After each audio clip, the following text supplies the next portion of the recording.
Welcome back, everybody, to the 6 Yard Box podcast of the Juventus official fan club of Toronto. This is episode 19. I'm your host, Joe Chiraco, and as always, I'm joined by my co-hosts, president of JOFC Toronto, John Groh, and director of the board, James Martino. So thanks for joining me on another episode, gentlemen, and thank you to all our listeners for joining us on this month's episode. We have a lot to get to, both domestically for our team and internationally also. But before we begin on some tough news lately from our squad, we have some exciting news on behalf of the Juventus Club of Toronto. Over the last month or so, we have been resuming our in-person watch parties now that restrictions have finally lifted after a couple of years. We're so excited to see you guys back. We had some pretty great turnouts the last few games. For those members out there that are listening, you'll find all the information sent out weekly in your email inboxes. But for those listening, we are now watching our games at 551 Javelin Drive in Vaughan at the Ferrari Club of Toronto, another our sister team under the same umbrella of Exor. So we're very happy and gracious for them to be hosting us. And obviously, congratulations on Ferrari going 1-2 this past weekend, which was great. We love seeing our teams do so well. So if you're in the GTA, you can come by. That's 551 Javelin Drive. That's near Ansley Grove and Highway 7 in Vaughan. We'd love to see you there. Come by, become a member, and enjoy a unique viewing experience with passionate fans. And if you haven't been, if you're not a member and you would like to sign up, you can do so online. Very easy process at jofctoronto.com. That's jofctoronto.com. So now that that's out of the way, guys, unfortunately, we have to get to some unfortunate news. This is like the third year in a row where we've had to talk about Juventus exiting the round of 16 in the Champions League. For those that maybe haven't been caught up yet, Juventus was eliminated last week by the defending Europa League champions Villareal from the round of 16. So no more Champions League for us. Third year in a row, 2020 Lyon, 2021 Porto, and 2022 Villareal. So we've got all of Southern Europe covered through elimination. A very frustrating game for many of us. John, as president of our club and the most outspoken fan out of us, I'll hand the mic over to you to give your thoughts on, now that we've had a few days to digest that unfortunate loss. Look, is it disappointing? Did we think we could go on? It was disappointing knowing how we started. We started off on putting Villareal on their back foot. We high pressed. We weren't giving them a lot of space in order to set up play and get adjusted to the game. So they knew that. They knew they had to weather the storm with us. We came out exactly how we should have come out. Unfortunate bounces, not going in, hitting a crossbar, headers directly at the goalie that on any other given day were hitting the back of the twine and putting us ahead. This is where your injuries catch up to you at the end of the year. We're in March. We have a slew of injuries, key players out that would make the difference. And this is how I played it out. When you have your substitute, or what you would consider your substitute starting, and having a substitute to a substitute, you're losing quality and you're losing ability to look down your bench and feel confident that you're going to go and make a decision that's not going to create a blowout. As contrary to what people may think, it's a false. Although 3-0, it's a false scoreline. I don't believe the second penalty was there against the Ligt. I don't know how you expect someone to fall and block a ball, but he's got to break his fall. Turned, his arm was in the path. That for me wasn't a penalty shot. Again, that's at the discretion of the referee and VAR. Obviously, they saw it a different way, and that's fine. That's my interpretation. The team did what they had to do. Morata came out and he was active. Vlahovic was doing his thing. We had We had the team that was really moving forward. Then in the second half, it was a matter of time. Emery knew what he had. He could look on the roster sheet as much as anybody else could at the beginning of the game. And when you have two goalies plus three newly returned players from injury, and then you have an 18-year-old, a defenseman, and a striker at your fingertips for substitutions, Allegri wanted to manage any movement at that point. Again, we can find flaw in our coach. If it wasn't for a very sloppy tackle, for which I believe Rugani played a solid game up until creating that again, sloppy tackle that comes with inexperience. You put a Bonucci and Chiellini in that position. Maybe Chiellini puts him to the grass, but I mean, I don't think he gets the ball before he gets the leg of the player. The player made a meal of it. I was surprised just based the way that the player dove. There was contact, so because there's contact, it's a penalty shot. I'm going to say tale of two teams. First 45, very strong, very promising. Time catches up. You get tired. They put all their wind in their sails in the first 45. They were drained. Again, Emery, coach of Villareal, knew that. He put in fresh legs, of which did not compromise the quality on the pitch. Whereas if Allegri made decisions, he would have been compromising health and quality, not knowing if Chiellini, Bernardeschi, and Dybala were fully fit to play a full game or half the game. We all know what happened in Lyon a couple of years ago when Sarri put in Dybala. He got injured after coming back, and that's something that Allegri has gone on record as saying that he did not want to happen to Paulo this time around. So kudos to the team. It just gives us fire for next year, and it also really exposes the weaknesses that we have. And I'm glad we lost in this round because it means we have to go through a renaissance and a restructuring of our team and looking at where we go from here on in. Yeah. James, I wanted to get your points specifically on what you thought of the coaching decisions by Max Allegri. Yeah. So when you look at it, if you're looking at it in a bubble and saying, okay, well, why didn't he put the subs on when Emery made his subs? One thing you got to remember is the majority of this team, of that lineup that played, Rabiot is not a starter. Rabiot is somebody who can guarantee him 90 minutes. Right now, everything is about fitness. And that's why he had to make some of the decisions that he made. So in a game like this, do you really think Rugani would start over Chiellini if he can give you 90 minutes? Honestly, he can't, and that's what happened to him this game is he was very limited with his choices.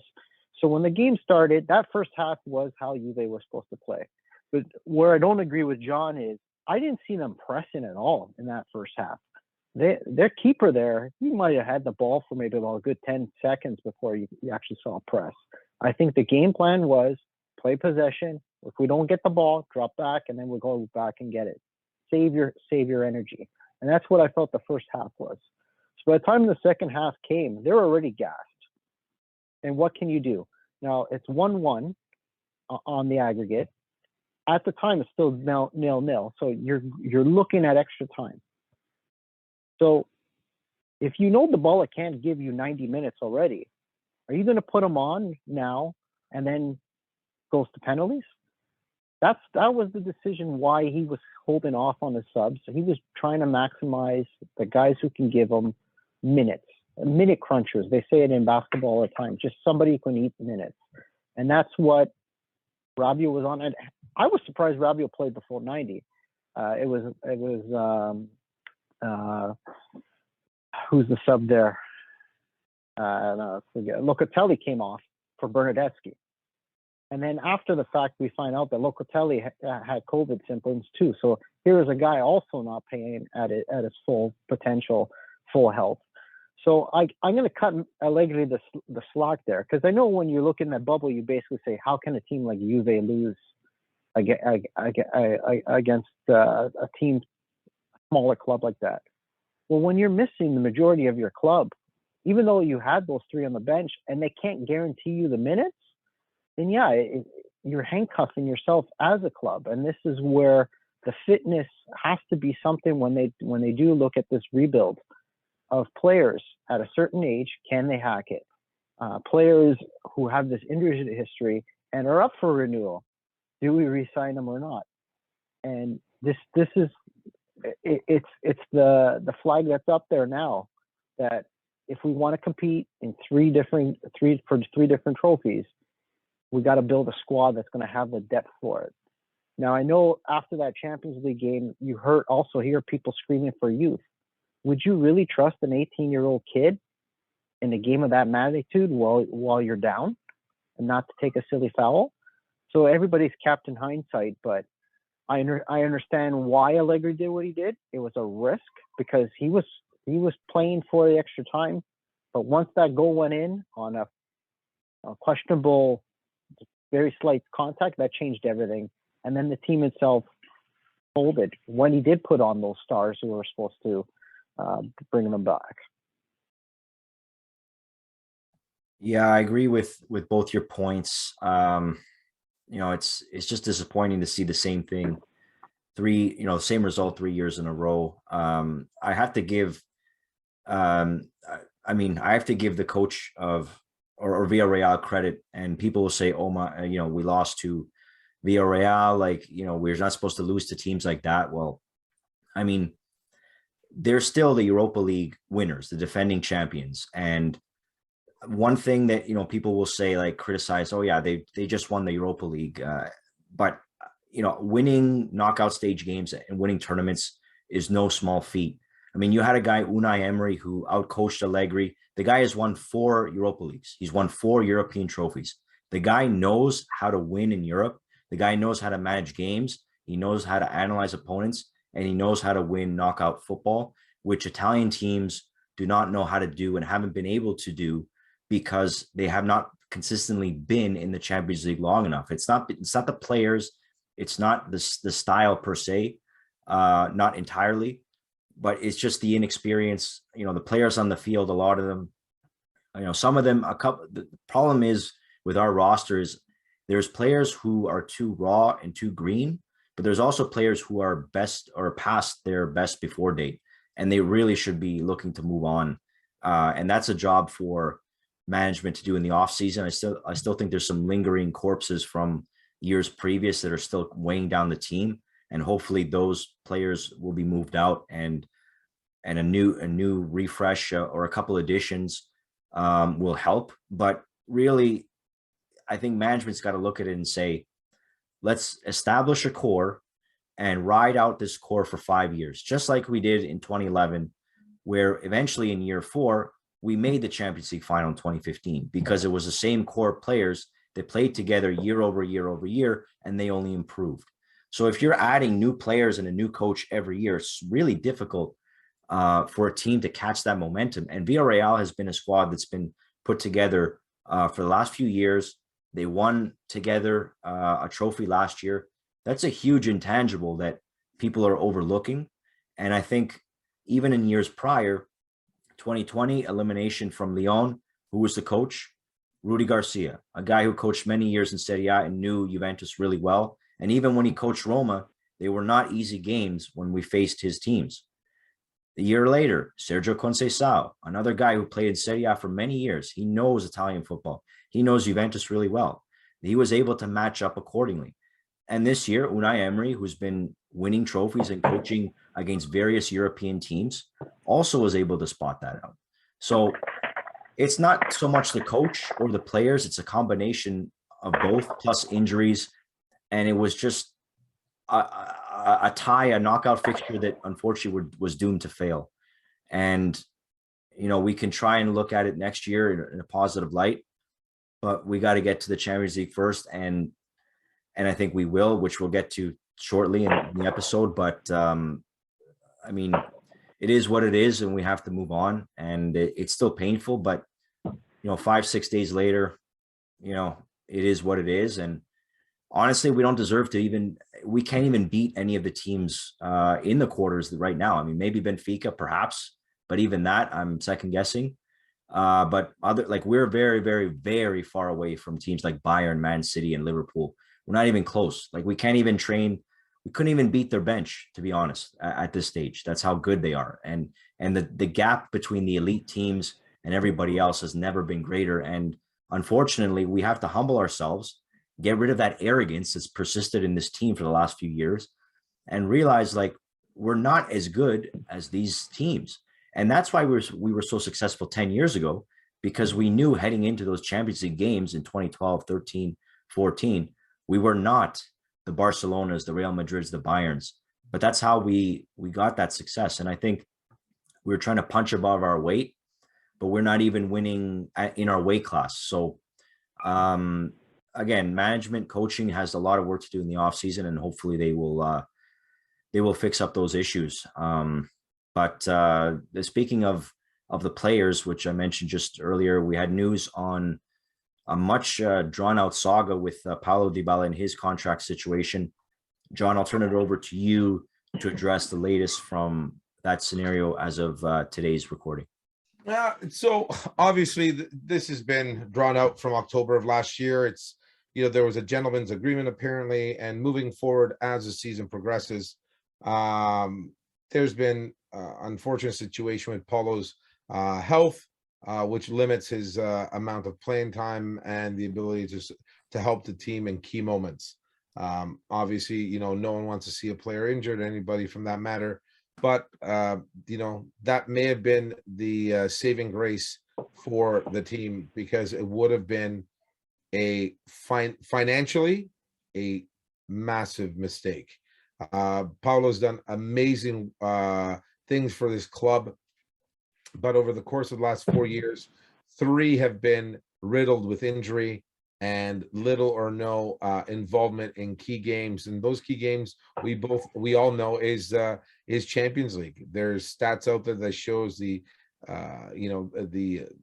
number of minutes he's played in games of knockout stage or of significance, and the only one that sticks out is the game against Barcelona at the Allianz, where he popped in 2 beautiful goals, where we beat them. I'm not mistaken, there was a third goal by Chiellini, and we won 3-0, if I'm not mistaken.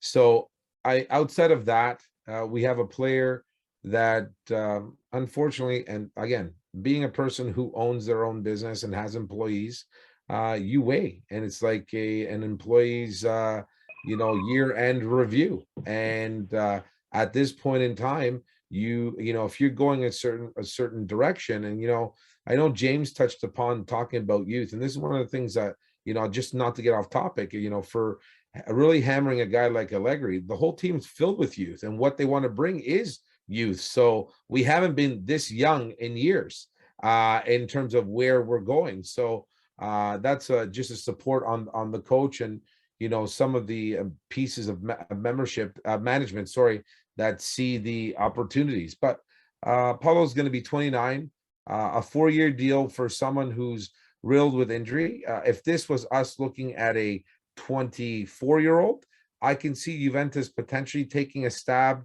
and a gamble, but that's not the case. Tying yourself down to a player for 4 years, which gives you into 33, that's old. That's older for a playmaker, an attacking midfielder, or second punta, whatever you want to call him. Because we had the discussion, we don't even know, truly what position he holds, Paulo, right now. He doesn't fit 100% in terms of where we want to be. I wish him all the best. I really don't want to get harsh on his. I mean, numbers speak for themselves. It's a stat. He hasn't played enough. He hasn't been impactful enough. If I got to call out one goal that was the last impact goal from Dybala, it was the goal against Inter during the first lockdown in March of 2020, when we won 2-0 in the first empty game stadium at the Allianz as a COVID pandemic started. That's it. And James, do you have anything else to follow up on the situation of Paulo likely or pretty much not coming back? Yeah, so to touch what John said, the stat being out there, we had it on our social media, and it was a stat from Tutu Marqueta Web. And in the last 4 Champions League knockout phase, Dybala played 190 minutes of 720 that were available. So that pretty much speaks. And the thing is, it was always in the quarterfinals. So that also meant that this time every year he's been injured. So is that a question on his fitness? And it's not like a lingering knee injury, something like an ACL tear or something. It's something muscular. So there's something that's happening there. It's a fitness issue, and it continues to happen. And he's not the same player who scored the brace against Barcelona. So I understand with the dollar values of why they stepped away. Now, I think Juve as a club did everything possible for him to succeed. They gave him the number 10. They made him the vice captain. They did all these little, not financial, but emotional things to try to drive that for him, to be that take that next step and be that elite leader. But it never developed, and he never grew. And that's why I think they made the tough decision to basically say at the end of the season, we're moving on. And that decision was also made with the transfer for Big Vlad. So he is now going to be the focal point of this team, and Dybala will have his opportunity to go elsewhere. Now, where is he going to fit elsewhere? We hear the rumor mills that they're flying. Atletico Madrid apparently is a big admirer of his. I think he will do well in Spain, especially in that kind of 4-4-2 style of Atletico. I'm hearing England that Conte is an admirer, but I love Conte. I know it's controversial to say it, but I just can't see Dybala fitting in that style. And then the other one that we keep hearing is the Inter. And this is the one to me that will really test the true loyalty. It's not that he's going to go to another club and then go to Inter. He's going to go directly from Juve to Inter. And if that's the case, I can't think of any player off the top of my head who did that direct move. So especially for someone who apparently turned down other moves for the love of the shirt. So it's going to be an interesting summer market to see what happens. It's also going to be interesting to see how he takes it as a professional during the rest of the season. There's still tons of games to play, still tens of minutes. He's got to play for the club right now to honor what his current contract is, but also he's got to be playing for his future contract at another club. And that's how I would be talking if I'm a Legarty and I pull him in the room. He needs to go in there and he wants the $8 million. Show it. Show somebody else that they made the mistake and you deserve that money. We'll see how the rest of the season goes. Where do you guys think he's going?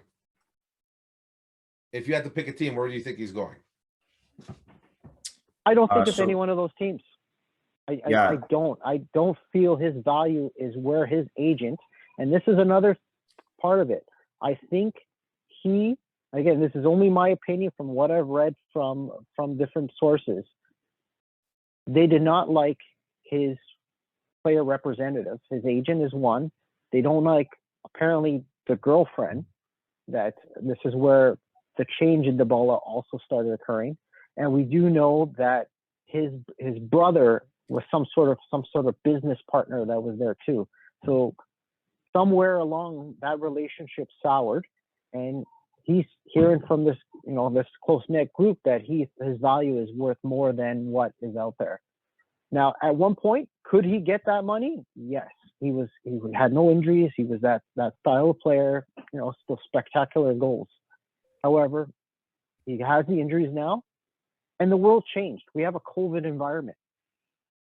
The clubs are not dropping that kind of money for a player of his stature who can you put him in top 5 of the world at one time? 10, maybe. But this is at his prime. Now he's nowhere near that. I wouldn't even put him in the top 20.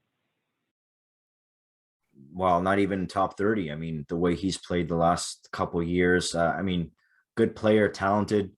Where's he going to go? I think if Atletico Madrid gets rid of a guy like João Felix or another one of their forwards, most likely in Spain. But I think, I wouldn't be surprised if he's an Inter player by the summer.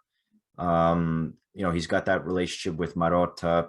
They'll probably pay him what he wants, and he'll be with his friend Lautaro Martinez.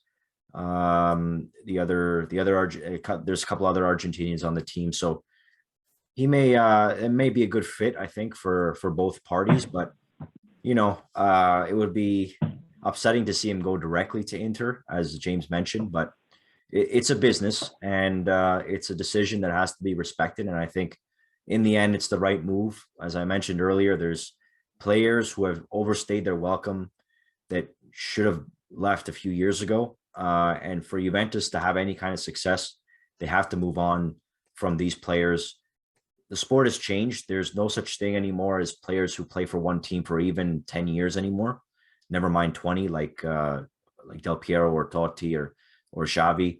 That doesn't exist anymore. So you, as a team, as a modern football team, you have to be ready and willing to change players frequently and make sure that your scouting is on point to find the right fit.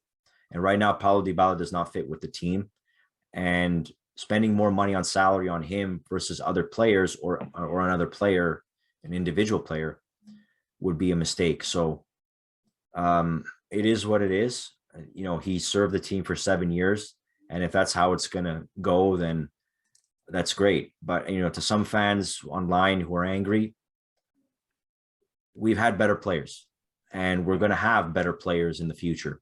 So all we care about really is trophies, and it's never been about the individual player. And I repeat, it has never been about the individual player. It's always been about the logo on the front of the team. That's how sports are meant to be consumed. That's why we love sports, because it's those colors, it's the flag, it's the crest. That's what we live and die for, not the individual player. So there will be better players. We have better players on our roster, and I think Juventus is going to be just fine. And Paulo will get a nice contract somewhere else, and he will be happy wherever that may be. So good luck to him if that's the case. I think we've still got, and as James mentioned, we still have 10 games or 8 games left in Serie A, and that's where we're going to be headed now. We're 4th place right now. As it currently standings, Milan with 66 points, Napoli with 63, Inter with 60 with 1 game in hand, Juventus 59 points, and Atalanta in 5th with 51 points, but with a game in hand. So we put that little separation between us and Atalanta's poor form of late, although they've been doing well in Europe, which is good for the league. But John, I'll start with you, and then I'll get James's thoughts. Is this something you can see that we can maintain that 4th place and maybe even chase for 2nd or even 1st? I said, look, man, I think, bad timing for this team all around. I think we're playing well enough to stay in that 4th position. Barring this, this Dybala saga, I would say that we had a very good chance of climbing close to or reaching Napoli in 2nd place. Nothing's a gimme. The smaller teams, the minnows of the league, have proven that throughout the year that they'll take down a giant. We have a very important game coming up against Inter. The stat is we haven't beaten anyone ahead of us right now in the standings. So catching at least one game would be phenomenal, and beating Inter at home and on the 3rd, moving 2 points ahead of them, and then really putting the vice to Inter, because to going from 1st to potentially 4th, even with a game in hand, nothing's a given, nothing's a guarantee. We have a very good opportunity. If I look at our schedule, Lazio, there's Fiorentina last fixture of the year, not going to be easy. That's in Firenze. We have to be prepared. I think we're going to get, good news is the the Solstar, the break, the international break will allow us to get key players back in outside of Chiesa and McKennie back and with some more minutes, and we'll give guys like Chiellini, Bonucci, even though they're playing, I don't know why they even going. I know we have to make the World Cup, but this is this is crucial for the team as well. So hopefully they'll come back with some sort of rest, and we'll be able to field a team where we can really go through a lineup and do the substitutions, complete substitutions at key time that will allow us to manage our team and their tolerance to the rest of the season. We still have a Coppa Italia semi-final game, and then hopefully a final available to us, and we have 8 games, so potentially 10 games left on the year. Let's finish it off well. I think we're sitting well in terms of what the remaining fixtures are. Finishing off with 2, again, exactly what Allegri did on the other day against yesterday, against Salernitana, is exactly what he wanted to achieve against Villareal, but obviously Villareal is much more competitive and experienced than Salernitana. But I think we can do it. I think we can get up to second. I think we can get there. Are we going to take it? I think we're going to push, and the team should be scared, especially if we have big Vlad scoring goals and having support from guys like Morata, who really found themselves in the second half of the season. I just, what could have been if we had a full squad. I think this team was made a huge turn against Roma, and it's unfortunate we lost Federico at that point, and then shortly thereafter, Weston McKennie. It's certainly been tough on the injury front. James, is first place kind of too big of a long shot in your opinion, and should we expect to at least maintain 4th? I think we're safe in 4th. Atlanta, they do this every year. They have a very hot start, and then around this time of the year, we see it with Gasparini's teams, because he's so hard on them, they kind of run out of gas. So we're seeing that there. So the team that we got to watch out for, I wouldn't say is Atlanta. I would think is Roma, because they are now picking up some momentum. Abraham had a fantastic game in the Derby of the Capital the other day. So, and Mourinho, I mean, as much as we all can't stand him, you have to respect he is a winner. So I won't count them out. They're still there. Juve's put enough distance that they should be in good shape. When you look at the schedule, John mentioned the 2 games to worry about are Inter and Fiorentina. The other ones they should bring home points. They've brought home points pretty much all for, I forget what the number we're at now, but it's 16. 16. So at 16, it's the longest streak in the top 5 leagues right now. So we just got to hope that momentum is still kicking there. He still has the ability to motivate them to keep going. Now, Napoli, Inter, and Milan.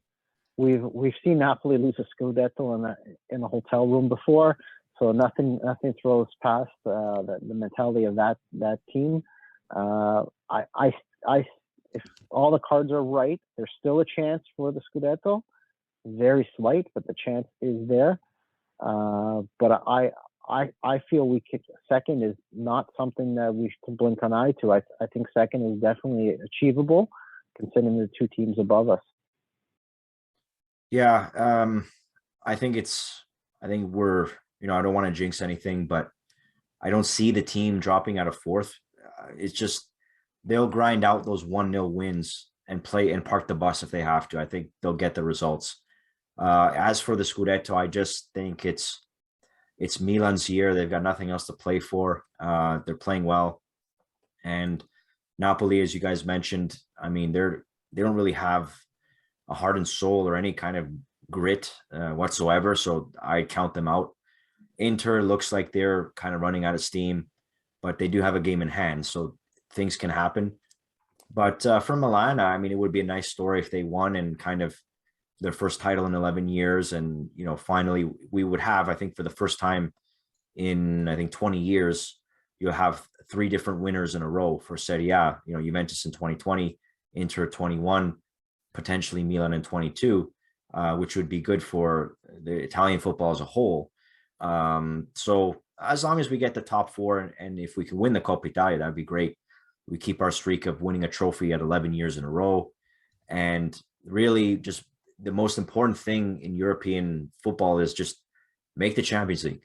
Whether it's third, second, fourth, or winning the league, doesn't matter. You just got to finish in that top four. You've got to make the tournament.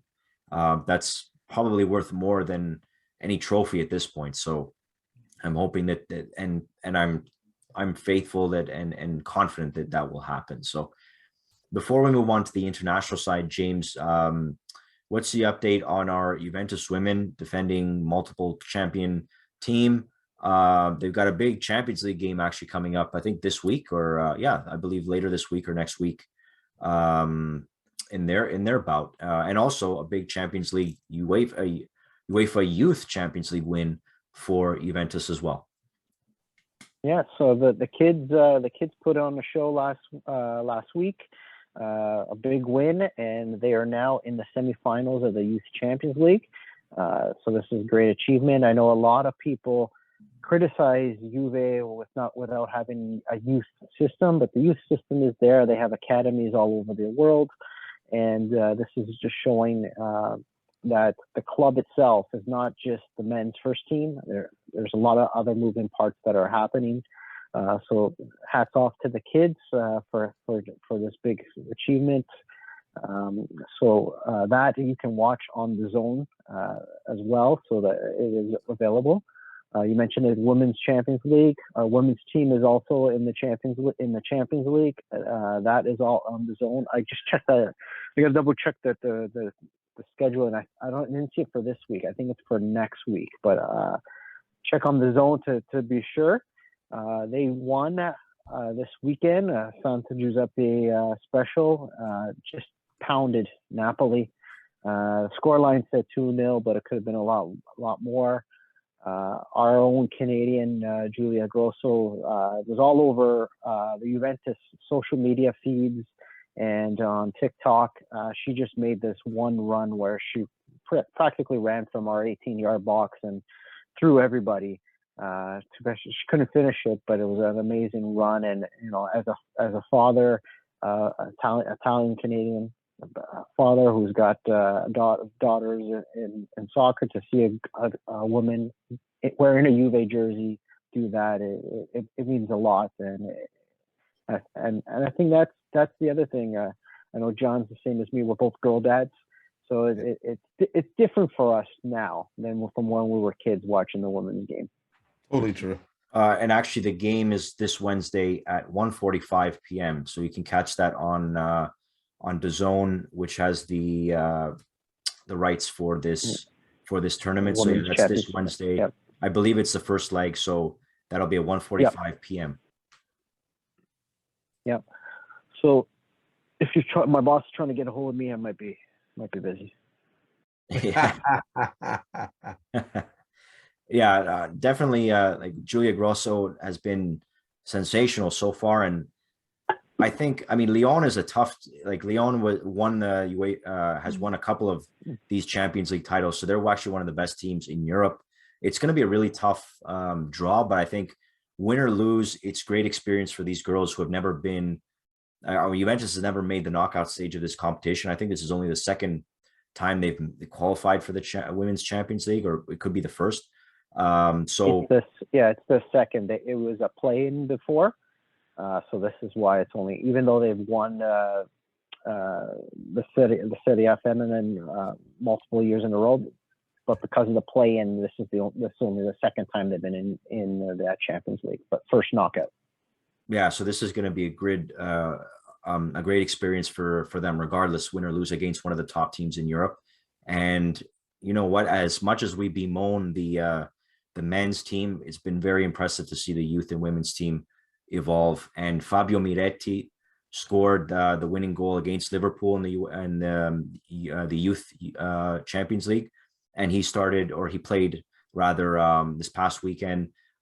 He's caught the eye of Allegri. He's, I believe, 19 years old. Scored a ton of goals for the Primavera team as a midfielder. So that's another player where you may not need to find a midfielder out somewhere in the world when you've got him in your own backyard. Torino born and bred.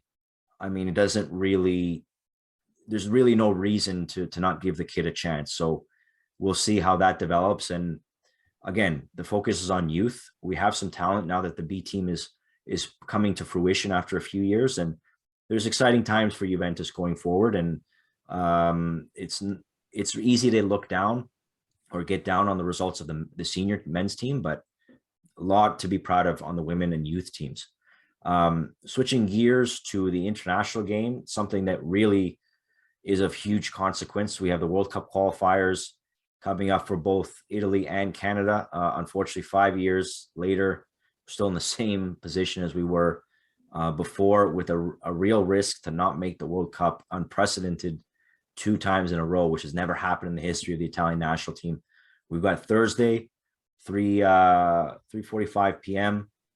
Against North Macedonia in Palermo. Recently, Coach Mancini has released his 33 squad roster with a few surprises and notable absences, but we'll focus on the tie against North Macedonia, will be without Elmas, who is their best player, and he's had a great year for Napoli. He's actually suspended for this game. So, I mean, this is no reason to take them lightly at all, because, underestimating an opponent is the first step in losing. So, but it's a clear advantage. They're heavy favorites. Is there any concerns from either of you? James, John, I'll start with you.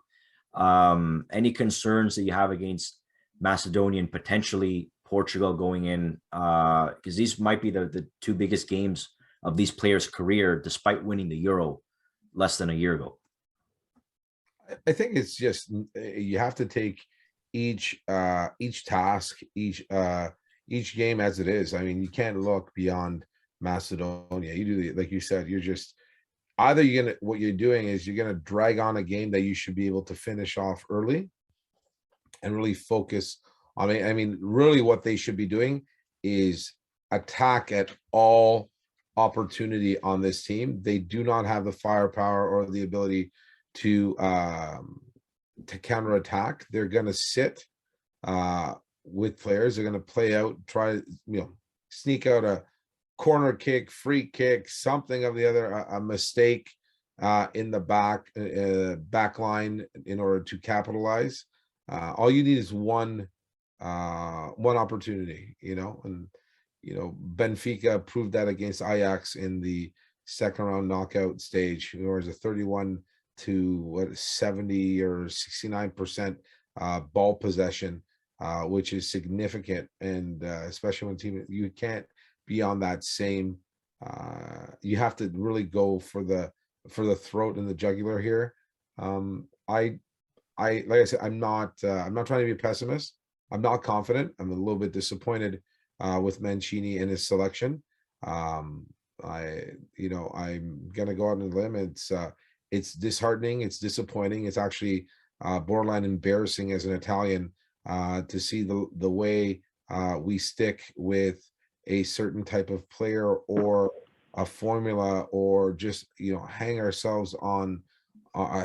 on one person or a couple of people going to the same. Well, I can use as many cliches as I want.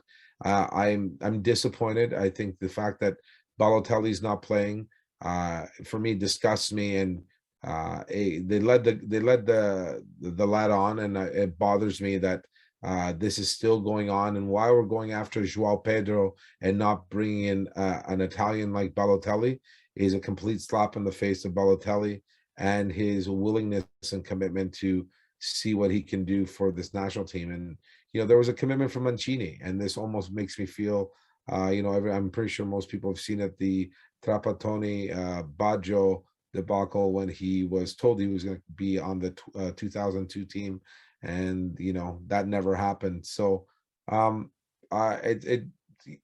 it doesn't surprise me that they're pulling stunts like this.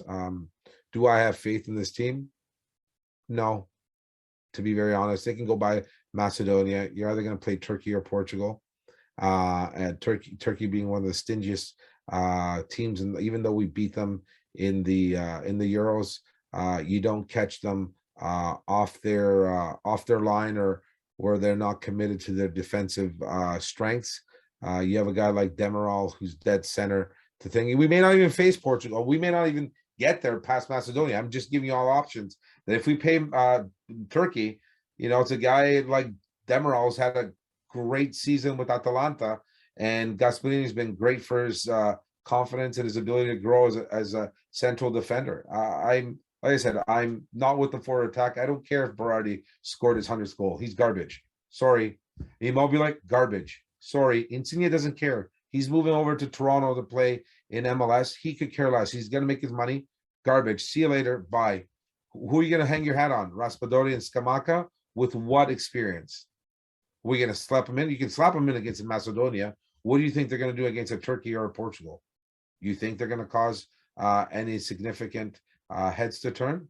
It's great to have key players in the midfield, Barella being one of them. I think we have a very strong midfield. I think we have one of the strongest midfields in the world. But if you can't finish and we need a poacher, Joao Pedro on an answer. No offense, I'm not trying to be discriminatory. He's not Italian. And we have an Italian who's waiting to play. Then you go, as a Juventino, no, there's people going to be whatever. You bring in Tichilio. What about Calabria? Calabria is having a phenomenal season for Milan, captaining the team, really growing as a player. Where is he as part of this 33-man roster? I'm like, I know everyone likes to love Mancini because of the Cinderella story in last year for the Euros and what they accomplished. That's done. Next, it's the World Cup. This team's going to miss the World Cup 2 competitions in a row. That's my prediction. Italy's not going to the World Cup. That's a pretty bold statement. James, do you agree with that? Or, barring, under the assumption, let's assume Italy gets past Macedonia and Portugal gets by Turkey, which is no guarantee, because actually I would put it at a 60-40 for Portugal, but I think Turkey could easily win in a shootout or extra time. I think it could be, it definitely won't be a blowout, but assuming it's Italy versus Portugal, the game that Torontonians have been dreaming for 30 years, do you think we could beat Portugal? And that's, again, under the, hypothetically. I think there's many Juventini on that Italian national team that want a piece of Ronaldo. And if they are fit enough to play that game, I see them stuffing Ronaldo. And is that going to be enough? I hope so. I think we have not heard enough. I think little leaks and dribbles have come out, but it sounds to me like that Italian core that was at Juve, they really felt almost like they were dumped by him, like a girlfriend who just got dumped out of nowhere. So I think there's going to be a lot of emotional baggage to shut him down. So it will be a good game. On paper, can they win? On paper, you would put the advantage to Portugal. But in a game like that, and this is why, even though Chiellini is going to go on one leg, there's nobody better that you want on that kind of game. So I kind of see him sitting for North Macedonia, and then they have him ready for that big game to man mark Ronaldo. So I would love to see that. To John's point about Balotelli, this is where we disagree. No coach knows him more than Mancini. And if he didn't have the confidence in him coming, you have to accept it. It's not just is he a center forward? There's other factors that are there. I still, for me, I still see a guy, and I use the phrase from Bronx Tale, just wasted talent. And, did his season this year deserve a call up? He got called up to that practice, but he didn't do enough to impress Mancini to bring him for this critical time. And maybe that's part of the reason why he doesn't want him there, because he wasn't on that Euro Cup winning team. Is he gonna be a distraction in the locker room? So, is it a safe play? It might be, but let's see. I actually feel more confident about Canada going into this World Cup. Yeah, we're going to get to Canada in just a second, but I have to say that I do believe Italy will make it barely. I think North Macedonia game will be maybe 1 or 2-0, not as comfortable as we think. And then, whether it's playing away in Turkey, I don't really think it's the squad so much as the atmosphere that would be intimidating. However, if Italy can draw on their experience, whether it's Portugal or Turkey where they play, they beat England in a hostile, crazy, fanatical crowd, last July. I think if they can draw from that experience, they can still pull off a win. But importantly, Italy is going to win on a couple of factors. One, Domenico Berardi has to be the best player on the field. He's the most informed player on the squad. The midfield is good, but midfielders don't really score that many goals, so it's going to be up to Berardi to either score or set up somebody to score, whether it's Scamacca off the bench or Immobile, finally showing his promise. I think Insigne is just exhausted and burned out. Like he seems just finished on the field. I don't know how much left he has in the tank, and that's concerning for TFC fans, because when he gets here in July, how much could he possibly have in MLS, which is a more physical league? So if they can put either Lorenzo Pellegrini up front on the left and or Cristiano Biraghi at left back, you have two guys who can hit free kicks really well. It might come down to executing a free kick, either a cross or just scoring directly from a free kick. That's probably what it's going to have to take. And if Jorginho has to take a penalty, I don't know if I'm that confident in him scoring. I would put Immobile, because for as shitty as Immobile has been on the field, he's a great penalty taker. And I can bet my dollars that he'll score a penalty. He won't score in an open play, but on a penalty kick, I think there's very few out there who could score better than him. So it might come down to a free kick or a set piece. The margins are so thin, and unfortunately, Italy got themselves in. There's no one else to blame but them, and it's a real possibility we could miss it. But I think this time around, luck will smile on us. I think if we do end up facing Portugal, I wouldn't even worry about Cristiano Ronaldo. Diogo Jota is playing out of his mind.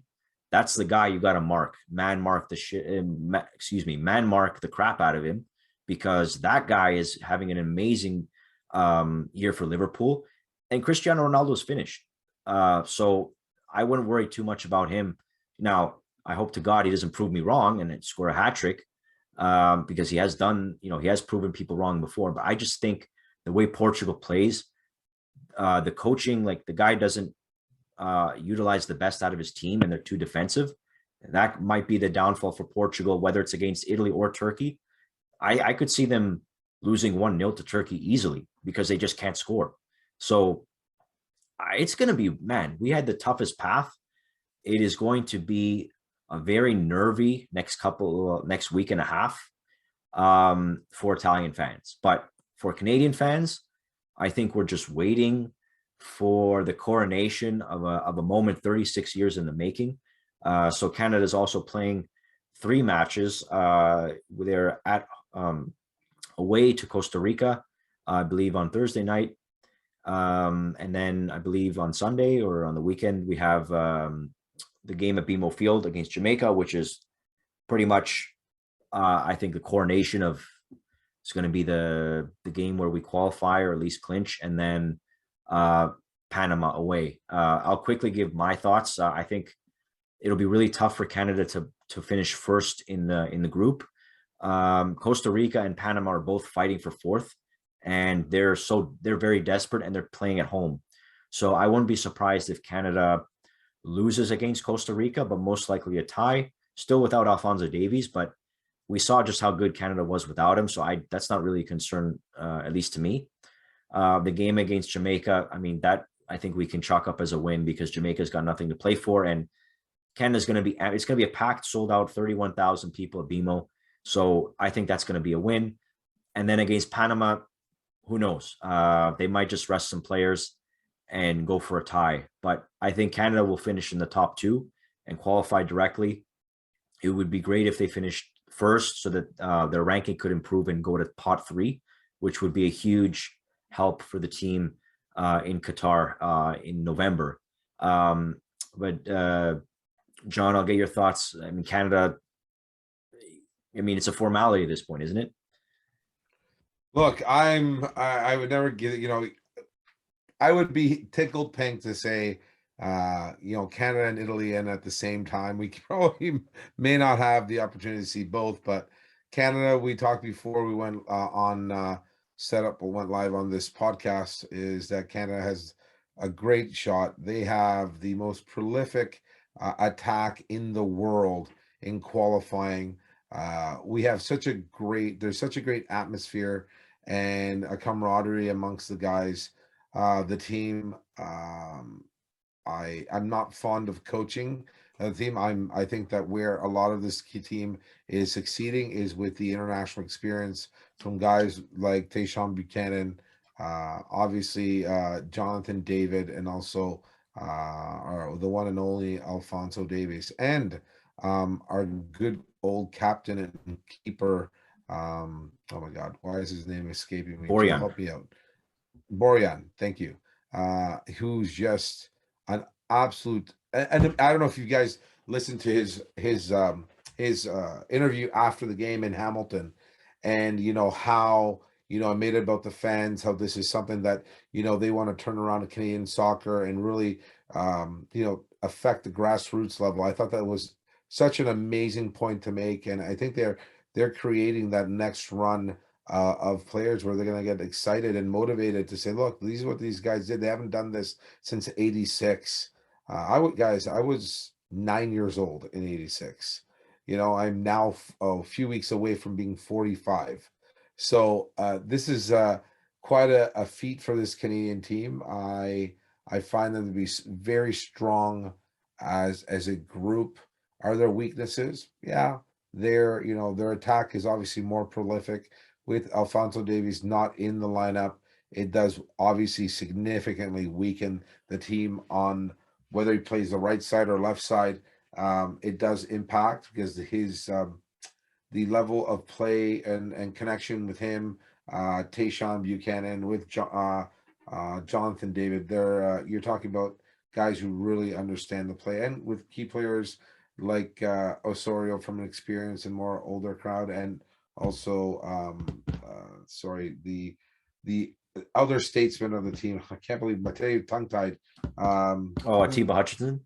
Tiba. So you're talking about another player who's just is filling in and doing all the right things in playing for Canada and doing the nitty gritty and eating. We're talking about minute eaters. He's doing exactly that and giving the opportunity to coaching to really kind of manage the players as they go along. And it looks like Alphonso Davies will be back by the end of April, ready to return to training for both the club and country.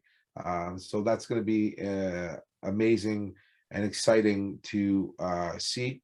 I think you're right. It's going to be hard for them to finish first. I do think it's going to be difficult to win away. On Sunday, it should be a formality with a sold-out crowd and still a bit of the cold weather lingering. I don't suspect the Jamaicans to really put up a huge fuss for the Canadians. As long as they stay level-headed, they will clinch, and we will see the Maple Leaf at the Qatar World Cup. And James, any thoughts further to add? What are your predictions on results for the next 3 games for Canada? I'm pretty much in agreement with what you said on the wins, and then probably go for the tie against Panama at the end. The only kind of drawback is I do know that they tried to get Alphonso Davies to come with the team, to join the team, but apparently Bayern's doctors kiboshed it, and they wanted to keep him home for some of their medical care and not to visit with the team. But it would have been a great experience, especially for someone who was just key for the team in this build-up, so that he can be there when they actually finally do clinch the World Cup. But he's going to be, like, my prediction, once Canada makes it, he's going to be the breakout star of Qatar. The combination of speed, the combination of being from a country that is not known for soccer, and just get him on the mic. His personality is fantastic. He's huge on TikTok, on his social media. So, Canada's got to help him out and clinch it. So then we'll have a fantastic one in Qatar, and we're going to be used to it here in Canada. When Canada won the gold medal for hockey, we were already outside honking the horns in the cold weather. So we might have to do that World Cup time.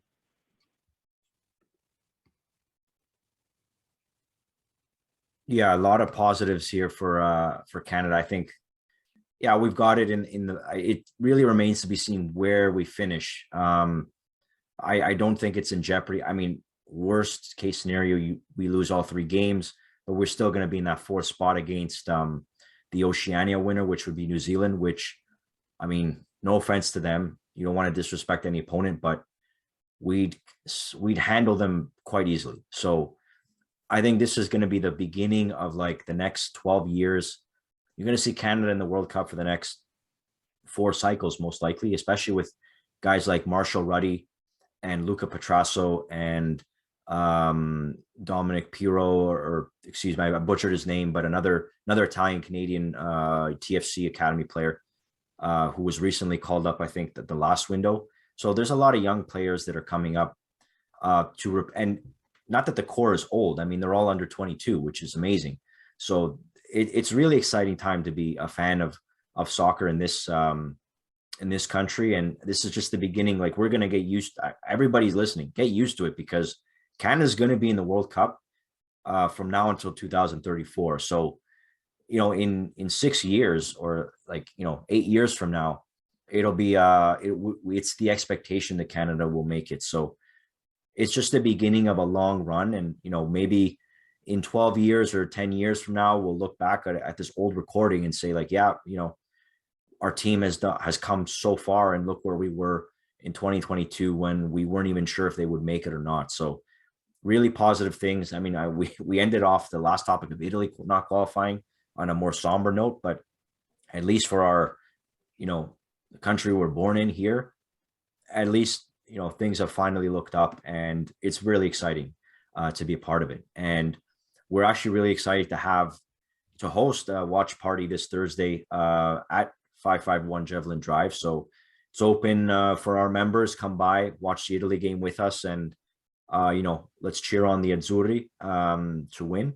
And if we beat Macedonia, we'll be doing another watch party for the next opponent. So again, if you want to come by, watch a game with us. That's 551 Javelin Drive in Woodbridge. JOFCToronto.com if you want to sign up and be a member and join us. That pretty much wraps it up for our show. For myself, Joe, John, and James, thank you so much for joining us on episode 19. Follow us on social media. We're on TikTok, we're on Instagram, Facebook, Twitter, everywhere. The 6 Yard Box, just type it in, you'll find us. And we look forward to hearing from you next time. So as always, how we ended off, Fino alla fine, forza Juventus. Take care, everyone. Bye-bye.